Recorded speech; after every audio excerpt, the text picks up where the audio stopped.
नमस्ते, आपका हमारे YouTube channel learn rich lab में स्वागत है। यदि आप पसंद आए तो चैनल को लाइक शेयर एंड सब्सक्राइब जरूर कीजिएगा और हाँ, कमेंट करना मत भूलिएगा। हम लोग क्लास 7 के चैप्टर 5 मुगल साम्राज्य के सभी प्रश्न उत्तर का क्या करेंगे, आज समाधान करेंगे।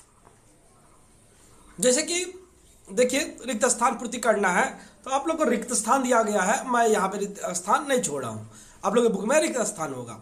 तो देखिए, रिक्त स्थानों की पूर्ति कीजिए। ये जो मार्क्स है 1 मार्क्स का है, तो इसका आप लोग को करना है। तो देखिए, सर्वप्रथम अगर हम लोग क्वेश्चन का बात करें तो लिखा हुआ है कि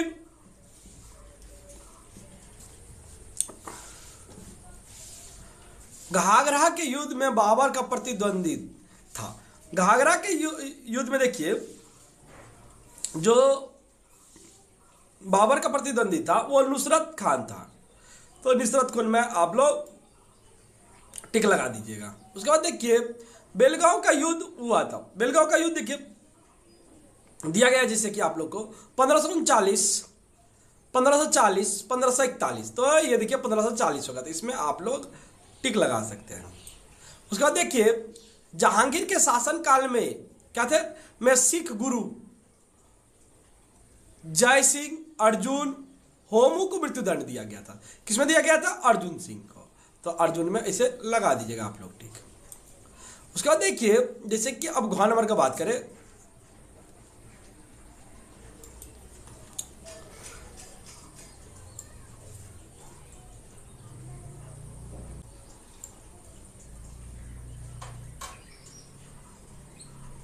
अब देखिए घ नंबर,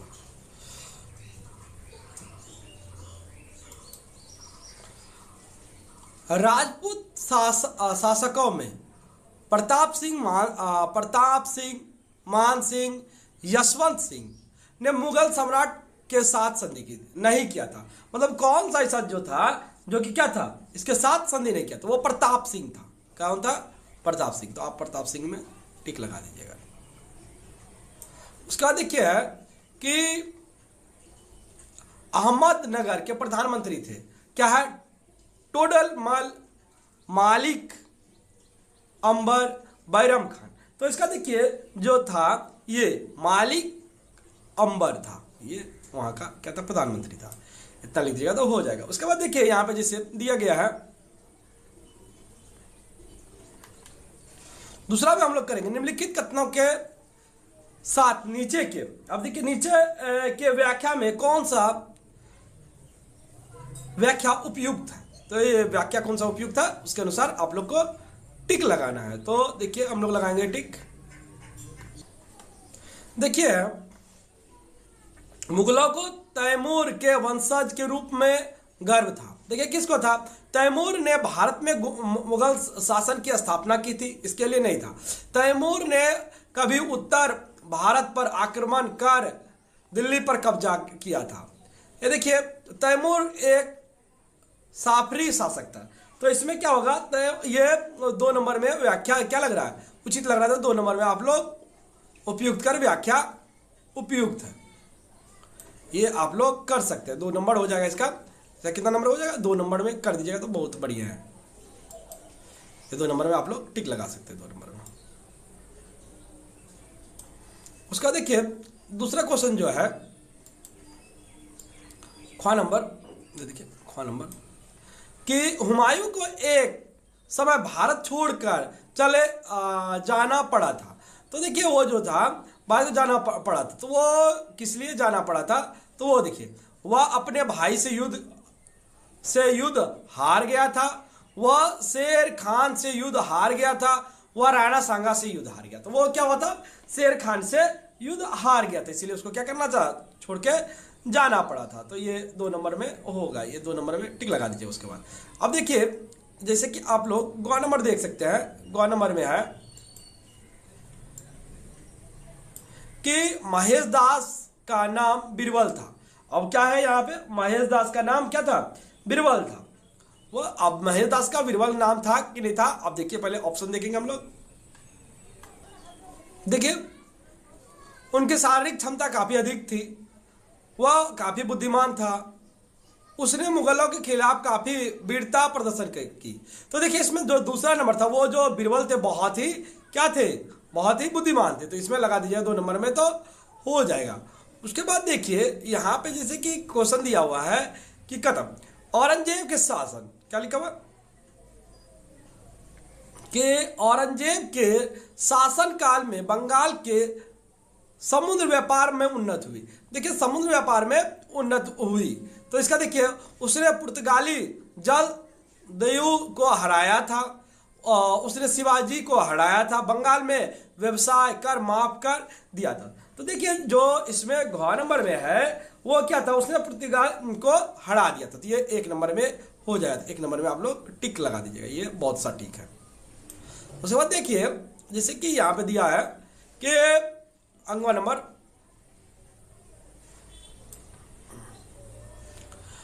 कथन है अकबर के शासन काल में, ये देखिए गरीज, ये हो जाएगा गरीज की पद्धति को जब्ती कहा जाता था। क्या जब्ती, देखिए जब्ती का अर्थ फसल के मूल्य से था, और जब्ती का मूल्य क्या था, फसल के मूल्य से, तो ये नहीं। देखिए जावत का मतलब केवल बादशाह कर वसूल कर सकता था, जावत का अर्थ हुआ भू का निर्धारण करना, तो ये देखिए भू का निर्धारण करना ही था, तो ये भू का निर्धारण करना में लगा दीजिएगा ठीक। उसके देखिए है कि संक्षिप्त प्रश्नों के क्या बोला है कि संक्षिप्त जो प्रश्न है, संक्षिप्त प्रश्नों संक्षिप्त को 50 से 30 से कितना है, 30 से 50 में उत्तर दीजिए। 30 से 50 शब्दों में क्या करना है, आपको उत्तर देना है। तो देखिए जैसे पहला है कि मुगल, ये देखिए देख लीजिए, मुगल अपने को क्यों बादशाह कहते थे, क्या कारण था कि मुगल अपने को बादशाह कहते थे, उसका कहने का कारण क्या था, तो इसके बारे में हम लोग जानेंगे। देखिए पहला जो बात है कि मुगल सार्वभौम शासन के लिए बादशाह अथवा बादशाह का शब्द प्रयोग करते हैं। दिल्ली के शासक अपने को सुल्तान कहते थे, पर मुगल सुल्तान शब्द युवराजों के लिए, देखिए आप सुल्तान कहते थे और ये युवराजों के लिए प्रयोग किया जाता था। जैसे जहांगीर का नाम था सलीम, जब वे युवराज हुए तब उन्हें सुल्तान सलीम कहा जाता था। बादशाह उपाधि प्रयोग करके मुगल बताना चाहते थे कि उसने शासन करने की क्षमता, उसमें क्या है, शासन करने, उसमें उसका शासन करने की क्षमता है, इसलिए दूसरों के प्रति क्या था, उसमें जो के अनुमोदन पर निर्भर नहीं थे, वो दूसरों के अनुमोदन पर निर्भर नहीं थे। उसके बाद देखिए है कि ये देखिए जैसे देख सकते हैं, हुमायूं अफगानों से क्यों हार गए, हुमायूं क्या कारण था जो अफगानों से, देखिए उत्तर, मुगल के विरोधी हमेशा एकजुट थे। मुगल का जो विरोधी जो था ना वो हमेशा एकजुट था। मुगलों को 2 प्रधान विरोधी शक्ति, एक तो राजपूत और दूसरा और क्या था, अफगान में विरोध था। उनमें बिहार के अफगान के नेता शेर खान हुमायूं का क्या था, सबसे महत्वपूर्ण राजनीतिक प्रतिद्वंदी था, इसलिए हुमायूं लगातार 2 बार शेर खान से पराजित हुए। इतना लिख दीजिएगा तो हो जाएगा। ये देखिए मैंने ऐसे लिख दिया है तो इसको लिख दीजिएगा। उसके बाद देखिए है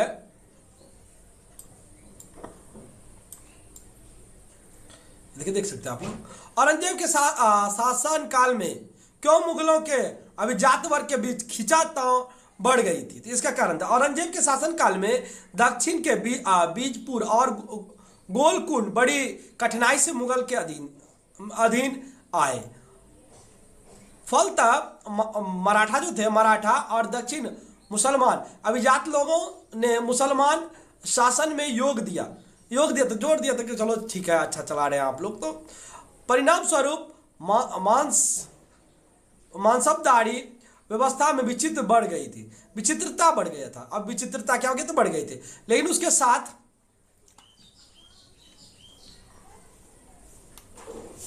देखिए उसके बाद है कि सात मानसब प्राप्त करने के लिए अभिजात के बीच रस्साकशी शुरू हुई। कृषि व्यवस्था में समस्या दिखाई दे रही थी, इसीलिए क्या हुआ, इतना लिख दिया तो हो जाएगा। देखिए उलद एल क्या है, ये देखिए ये इसका सटीक आंसर नहीं मिला है, फिर भी देखिए इससे मिलता जुलता जो है आंसर मैंने लिखा है, इसलिए आपको पहले बता दिया। देखिए सबके प्रति सहनशील एवं सबके शक्ति के इस पद को सुलह एक कुल खाते थे। इस आदत के आधार पर अकबर ने एक नए धर्म की स्थापना की जिन्हें दीन ए इलाही कहते थे। हम देखिए दीन के इलाही का दे दिया है, ये वाला का आंसर नहीं मिला है। उसके बाद देखिए यहाँ है कि मुगलों के प्रशासन में सूबा का परिचय दो। सूबा जो था उसका परिचय देना है, तो देखिए ऐसे आप लोग लिख सकते हैं सूबा के बारे में। तो प्रथम मुगल सम्राट बाबर का शासनकाल युद्ध में विद्रोह में बीता था। प्रशासन की तरफ से वे क्या थे, वे उस तरह से ध्यान नहीं दे पाए। मुगल शासन के दौरान अफगान शासिर शाह की प्रशासन व्यवस्था, देखिए व्यवस्था सुव्यवस्था थी, जिसकी प्रवर्ती काल में अकबर ने अधिकांश अनुसरण किया। अकबर ने अपने साम्राज्य को कई देशों में बांट दिया। कई देशों में क्या था, बांट दिया था। तो इतना देखिए प्रदेश को सूबा कहा जाता था। अब देखिए 4 नंबर जो ये है, उसके बाद देखिए 4 नंबर का कि उत्तर दीजिए पूर्णतः 5 मार्क्स का है ये। पानीपत के प्रथम युद्ध, खानवा के युद्ध और घाघरा के युद्ध की तुलना करें। पानीपत के प्रथम युद्ध में यदि विजय ना होता तो उत्तर भारत पर क्या होता। तो ये देखिए इस प्रकार आप लोग लिख सकते हैं। मैंने देखिए लिख दिया है ये पहले पानीपत की पहली लड़ाई 1526 ईस्वी में बाबर के अफगान शक्ति को पराजित किया। अफगानों के अलावा भी इस युद्ध में भारत एक महत्वपूर्ण राजनीतिक दल था। राजपूत शक्ति भी बाबर से पराजित हुई। परवर्ती काल में राजपूत मुगलों के अनुगामी बन गया, उसी के अनुसार चलने लगे। उसके बाद देखिए खानवा का युद्ध। मेवाड़ के राजा सांगा सिंह, राणा सिंह राजपूत के नेता थे। युद्ध शुरू होने के पहले बाबर ने मुगलों से युद्ध से कहा कि योद्धा जो था उनसे कहा था। देखिए क्या कहा था,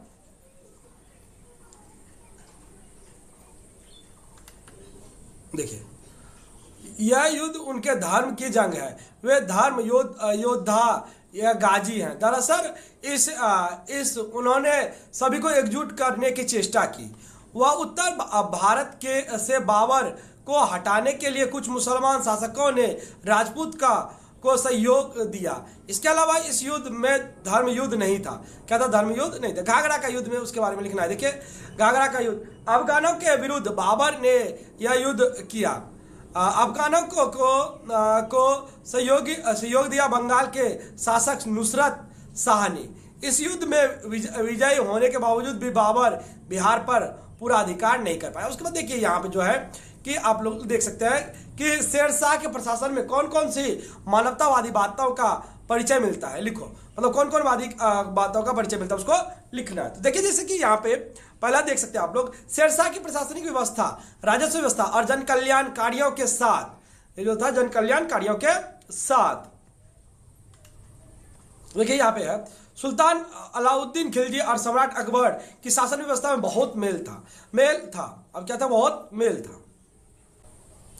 शासन परिचालन और राजस्व व्यवस्था में शेरशाह ने कुछ सुधार किया। देखिए पहला सुधार क्या था कि शेरशाह कृषि को पट्टे देते थे। कृषक को क्या करते, कृषकों को पट्टे देते। इस पट्टे में कृषक का नाम, भूमि पर कृषक का जो था, कृषक का अधिकार कितना, राजस्व देना होगा, प्रभुत्व लिखा होता था। इसके बदले में कृषक राजस्व देना होता था। इसका देखिए देना होता, इसके बदले में कृषक राजस्व देना कबूल कर कबूलियत नाम से एक दूसरा दलील राष्ट्र को देते थे। इतना लिख देगा तो हो जाएगा। उसके बाद दूसरा देखिए जो क्या था, महत्वपूर्ण कार्य क्या था, ये देखिए यातायात व्यवस्था की उन्नति के लिए शेरशाह ने सड़क बनवाया और उन्होंने बंगाल से सोनागांव से उत्तर पश्चिम सीमांत में पेशावर तक एक विस्तृत सड़क का निर्माण कराया। रास्ता का नाम भी सरके आजम रखा। क्या रखा था, रास्ता का नाम सरके आजम, बहुत ही इंपॉर्टेंट है। ठीक है, सरके आजम का निर्माण किसने करवाया था, तो आपको याद रहेगा शेरशाह ने करवाया था। यही रास्ता प्रवर्ती काल में, यही रास्ता जो था प्रवर्ती काल में, ये देखिए ग्रैंड ट्रैंक रोड के नाम से विख्यात हुआ। पथिक और व्यवस्था के सुधार के लिए रास्ता के किनारे सरायों का निर्माण कराया था। शेरशाह ने घोड़े के माध्यम से डाक व्यवस्था की उन्नति का प्रयास किया। ये सब बहुत ही महत्वपूर्ण काम इन्होंने किया था। उसके बाद देखिए है कि देखिए अब मुगलों की राजपूत नीति में क्या क्या समानता और असमानता थी, विश्लेषण करें। समानता पहले देखिए, 19वीं शताब्दी 16वीं शताब्दी के मध्यकालीन समय के बाद कई राजपूत शासकों ने मुगल सम्राट के साथ घनिष्ठ संबंध बनाया और विभिन्न क्षमताओं से उनकी सेवा की। उसका देखिए है कि राजपूत रईसों से अपने राजनीतिक उद्देश्य के लिए मुगल बादशाह और उसके राजकुमारों से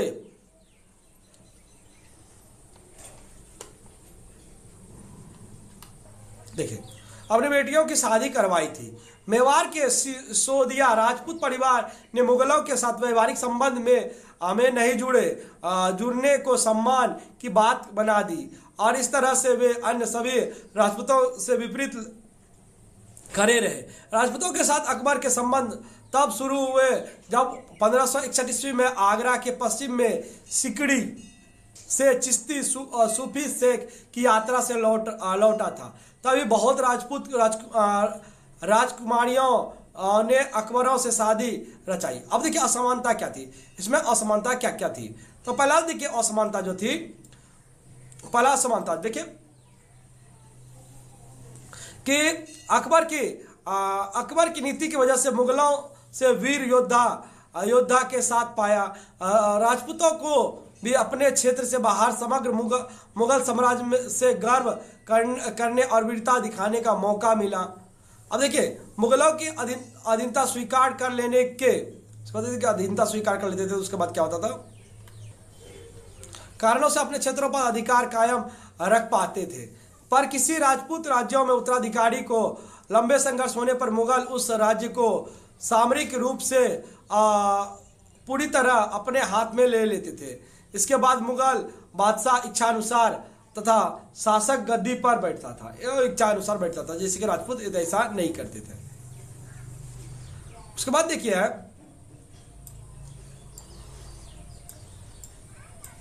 दक्षिण के आक्रमण का मुगल शासन पर क्या प्रभाव, दक्षिण के आक्रमण का मुगल शासन पर क्या प्रभाव पड़ा था, यह लिखना है। तो देखिए दक्षिण के शासन का मुगल सम्राट पर क्या आसमान किया था शासन पर। तो भारत आने के पहले की बात, अकबर ने शासन काल में एक तरफ जब उत्तर भारत मुगल क्रमशः शक्तिशाली हो रहे थे, वहीं दक्षिण में तब